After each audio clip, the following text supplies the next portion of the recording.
बुद्ध भगवान एक गांव में उपदेश दे रहे थे। उन्होंने कहा, हर किसी को धरती माता की तरह सहनशील तथा क्षमाशील होना चाहिए। क्रोध एक ऐसी आग है जिसमें क्रोध करने वाला दूसरों को जलाएगा तथा खुद भी जल जाएगा। सभा में सभी शांति से बुद्ध की वाणी सुन रहे थे, लेकिन वहाँ स्वभाव से अति क्रोधी एक ऐसा व्यक्ति भी बैठा हुआ था जिसे ये सारी बातें बेतुकी लग रही थी। वह कुछ देर ये सब सुनता रहा, फिर अचानक ही आग बबूला होकर बोलने लगा, तुम पाखंडी हो, बड़ी बड़ी बातें करना यही तुम्हारा काम है। तुम लोगों को भ्रमित कर रहे हो। तुम्हारी ये बातें आज के समय में कोई मायने नहीं रखती। ऐसे कई कटु वचनों को सुनकर भी बुद्ध शांत रहे।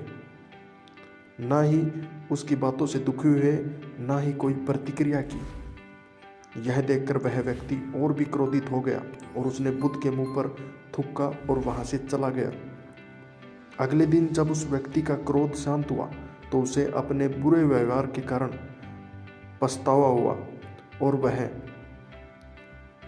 पछतावे में जलने लगा और वह भगवान बुद्ध को ढूंढते हुए उसी स्थान पर पहुंचा। पर वहां बुद्ध कहाँ मिलते। वह तो अपने शिष्यों के साथ पास वाले एक अन्य गांव निकल चुके थे। व्यक्ति ने बुद्ध के बारे में लोगों से पूछा और ढूंढते ढूंढते वहां जहां बुद्ध प्रवचन दे रहे थे वहां पहुंच गया। उन्हें देखते ही वह उनके चरणों में गिर पड़ा और बोला, मुझे क्षमा कीजिए प्रभु। बुद्ध ने पूछा, कौन हो भाई, तुम्हें क्या हुआ है, क्यों क्षमा मांग रहे हो? उसने कहा, क्या आप भूल गए, मैं वही हूँ जिसने कल आपके साथ बहुत बुरा व्यवहार किया था। मैं शर्मिंदा हूँ, मैं मेरे दुष्ट आचरण की क्षमा याचना करने आया हूँ। भगवान बुद्ध ने प्रेम पूर्वक कहा, बीता हुआ कल तो मैं वहीं छोड़कर आ गया और तुम अभी भी वहीं अटके हुए हो। तुम्हें अपनी गलती का आभास हो गया, तुमने पश्चाताप कर लिया, तुम निर्मल हो चुके हो। अब तुम आज में प्रवेश करो।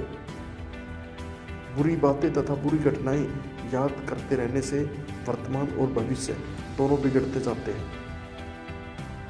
बीते हुए कल के कारण आज को मत बिगाड़ो। उस व्यक्ति का सारा बोझ उतर गया। उसने भगवान बुद्ध के चरणों में पड़कर क्रोध, त्याग का और क्षमाशीलता का संकल्प लिया। बुद्ध ने उसके मस्तिष्क पर आशीष का हाथ रखा।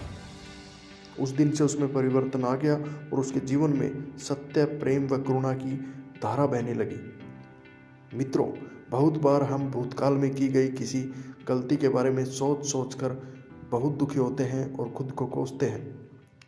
हमें ऐसा कभी नहीं करना चाहिए।